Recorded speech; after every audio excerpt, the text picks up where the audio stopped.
حضرت عبید بن عمیر رضی اللہ تعالیٰ عنہ وہ فرماتے ہیں میں نے حضرت عمر کو نا جمرات کی رمی کرتے دیکھا. ہم اپنے لفظوں میں کہتے ہیں شیطانوں کو کنکر مارنا. آج کے موقع پر کہتے ہیں میں نے جمرات کی رمی کرتے دیکھا حضرت عمر کو 11-12 ذی الحج کو. وہ کنکر مار رہے تھے تو میں ان کے پیچھے تھا تو صرف پشت پر نا 12 پیوند لگے ہوئے تھے کپڑوں. صرف کمر میں نے دیکھی کیونکہ صرف پشت میری جان 12 پیوند لگے تھے. لیکن فرماتے ہیں جب انہوں نے رخ میری طرف کیا تو جلال وہی تھا جو حضرت عمر کا ہونا چاہیے. صحابہ فرماتے ہیں جناب عمر جب حج کرنے گئے اور امیر المومنین گئے اور امیر وقت اس وقت خطبہ حج دیتے تھے، نمازیں پڑھاتے تھے، فرماتے ہیں کوئی کسی قسم کا پروٹوکول نہیں تھا. جہاں گرمی زیادہ ہوتی تھی ویسے درخت کے نیچے آرام کرتے تھے، جہاں گرمی زیادہ ہوتی تھی وہاں حضرت عمر اپنی چادر اتارتے تھے، درخت کی ٹہنیوں پہ ڈال لیتے تھے، چھاؤں ذرا گھنی ہو جاتی اس کے نیچے آرام کر لیتے تھے. اگر کہیں جگہ پتھریلی ہو جاتی تو وہ زمین پر چادر بچھا لیتے اور وہیں آرام کرتے.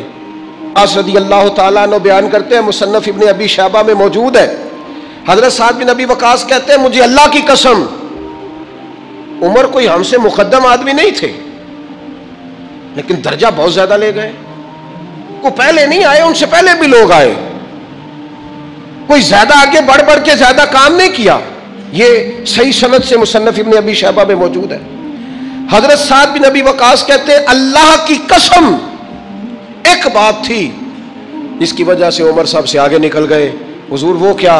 فرمانے لگے عمر نے دنیا داری سے دل نہیں لگایا، مال سے، لالچ سے، ہرس سے، ہوس سے دور رہے. عمر ان کی دنیا سے بے رغبتی ان کو آگے لے گئی. کچھ رب کے بندے ایسے بھی تھے جنہوں نے قرآن جب غور سے پڑھا، جنہوں نے احادیث مبارکہ کو بالغ نظری سے دیکھا، جنہوں نے صحبت رسول قریب سے اٹھائی، تو انہیں طے ہو گیا کہ اصل گھر تو آخرت کا گھر ہے.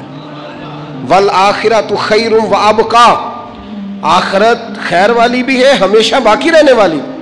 جب یہ طے ہوا تو پھر ان لوگوں کی صورتیں لوگوں کے سامنے آئیں تو ان کی زندگیاں بھی لوگوں نے دیکھی تو عش کر اٹھے. ان پہلی صف کے زاہدوں کو دیکھو گے نا تو جب سب سے پہلے نام گنو گے تو ان میں ایک نام حضرت عمر فاروق کا بھی ملے گا. معاذ اللہ ثم معاذ اللہ نقل کفر نہ باشد. کچھ لوگ ایسے بھی ہیں رفس زدہ اور ایسے لوگ جنہوں نے معاذ اللہ ثم معاذ اللہ صحابہ کے بارے میں جن کی رائے ٹھیک نہیں.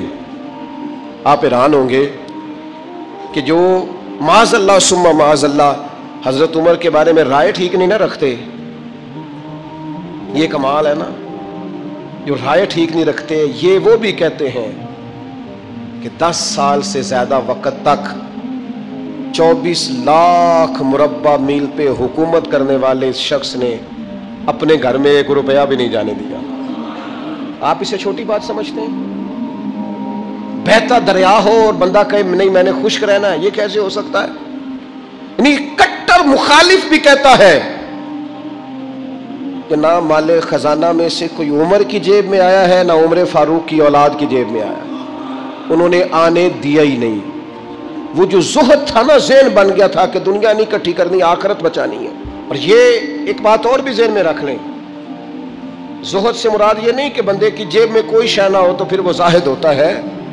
حضرت سلیمان بھی زاہد تھے پر انہوں نے دنیا پر حکومت کی ہے. زاہد تھے جناب یوسف علیہ السلام بھی پر حکمران بھی تھے.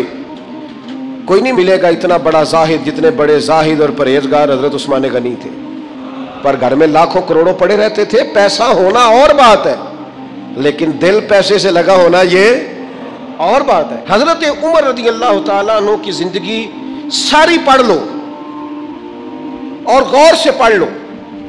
معاذ اللہ کوئی ناقدانہ انداز میں بھی پڑھ لے، مخالف آئے میدان میں ایک بات ماننی پڑے گی کہ دائیں بائیں آگے پیچھے دولتیں پھرتی رہیں پر فاروق اعظم کی نظر کو دولت لبھا نہیں سکی.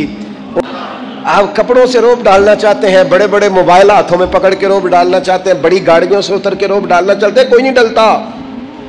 اب تو بھائی دنیا ایک سے ایک بڑھ کر ہے. روب آپ کے کردار و عمل کا ہوگا، روب ہوگا آپ کی شخصیت کے وقار کا، آپ کی وفاداری کا روب ہوگا. حضرت عمر رضی اللہ تعالیٰ عنہ کی زندگی میں جو زہد تھا، اچھا انہوں نے بہت سارے گورنروں کو پکڑا، کہا تو ریشم کا لباس پہنتا ہے یا تو نے مال بنا لیا ہے، چلا ادھر. اور جب بھی کسی کو گورنر بناتے تھے پہلے لسٹ بناتے تھے اس کے پاس کیا کیا ہے، اور وہ لسٹ اپنے پاس رکھ لیتے تھے. 6 مہینے سال میں اگر اس کے مال میں اضافہ ہوتا تو فارغ کر دیتے. لیکن کوئی بندہ انگلی بھلا کیوں نہیں اٹھاتا تھا؟ یہ بھی سمجھے، کوئی انگلی اس لیے نہیں اٹھاتا تھا کہ پتا تھا کہ اگر ہمیں ڈانٹتے ہیں نا تو گھر اپنے بھی کوئی چیز نہیں لے کے جاتے. آپ غور فرمائیے گا میری بات پر، اور ہمیشہ اس بات کو یاد رکھیے گا، یہ جو ہمارا اعزاز ہے، یہ جو ہماری طبیعت ہے کہ ہمیں پروٹوکول سسٹم چاہیے، اور یہ بہت ساری جگہوں پہ ہے. کبھی کبھی اس سے دل بڑا اکتا جاتا ہے، پریشانی ہوتی ہے کہ یار کوئی تو بندہ اس سے باہر ہو. یہ ابھی حج کا سیزن آیا تھا، میرا ذاتی تبصرہ اس پر یہ ہے کہ کم از کم حج سے تو VIP سسٹم ختم کریں آپ. 15 لاکھ میں بھی بندہ حج کرنے جا رہا ہے اور 42 لاکھ میں بھی بندہ حج کرنے جا رہا ہے. آپ کو یہ اوپن چیزیں مل جائیں گی کہ کچھ لوگوں کو مینا میں جگہ ملتی ہے قبر کے مطابق لیٹنے کی، اتنی سی جگہ. میں رات کو جب اٹھ کے سائڈ چینج کرتا تھا نا تو میں بیٹھتا پہلے اٹھ کے تو پھر میں سائڈ چینج کرتا تھا مینا. اور اسی مینا میں آپ نے لوگوں کو AC والے بڑے بڑے خیمے بھی دیے ہوئے اور بڑی بڑی کشادہ جگہ بھی دی ہے. آپ وہاں سے VIP سسٹم مجھے ایک دفعہ ایک صاحب کہنے لگے پیر صاحب میں نے 50 لاکھ کے قریب کا پیکج بنایا، ہر چیز زبردست. میں نے کہا خانہ کعبہ آ جائے گا کمرے کے اندر چل کے جو کمرے آپ دیں گے؟ کہنے لگا نہیں. تو میں نے کہا جب طواف کرتے وقت کوئی VIP نہیں، ایک ہی صف میں کھڑے ہو گئے محمود و ایاز، نہ کوئی بندہ رہا نہ کوئی بندہ نواز او یارو دانش مندان دا کم نہیں، دل دنیا تے لانا اس ووٹی تے لکھ خامد کیتے. درویش سے پوچھا حضور، کہنے لگے حضور یہ زمین میری ہے، تو ہنس پڑے، کہنے لگے تیرے سے پہلے کس کی تھی اور تیرے بعد کس کی ہوگی؟ حضرت عمر کی زندگی کا بڑا سبق یہ ہے کہ دنیا سے بے رغبت ہو جاؤ. جو تمہارا ہے بس وہی تم نے حاصل کرنا ہے. آنے والی نسل کو بھی ہرس ہوس لالچ مفاد پرستی پہ نہ لگاؤ. آپ نے ناراض نہیں ہونا، چند دن پہلے مجھے ایک یونیورسٹی میں بلایا گیا لیکچر کے لیے. وہ کہنے لگے جی مین آپ نے بات چھیڑنی ہے، بالکل مین. آخر کیا وجہ ہے کہ پڑھے لکھے سمجھدار اتنی بڑی ڈگریاں اور پھر لوگ غلط طرف نکل جاتے ہیں؟ تو میں نے کہا مجھے زیادہ تو نہیں پتا، لیکن ہم جب پڑھتے تھے نا تو جس بچے سے پوچھتے تھے نا زیادہ بچے یہی کہتے تھے بڑے ہو کے کیا بنو گے؟ کہتے میں نے ڈاکٹر بننا ہے اور مخلوق کی خدمت کرنی ہے. زیادہ تر یہی کہتے تھے. بڑے ہو کے ڈاکٹر تو بن گئے پر اگلا لفظ بھول گئے. ڈاکٹر بن گئے وہ، لیکن مخلوق کی خدمت کرنی ہے یہ وہ.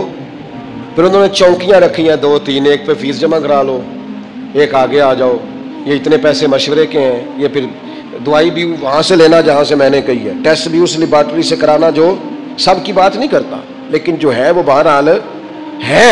خدا را کہیں تو دنیا داری چھوڑ دو، کسی مقام پر تو اس کو چھوڑ دو. دین اسلام اپنے ماننے والوں کو یہ سبق دیتا ہے کہ دنیا میں زندگی ضرور گزاریں، اللہ تعالیٰ کی عطا کردہ نعمتوں سے نفع ضرور اٹھائیں، اچھا لباس پہنیں، اچھا کھانا کھائیں، رزق اگر حلال ہو تو اچھا گھر بنائیں، لیکن دنیا سے دل نہیں لگانا.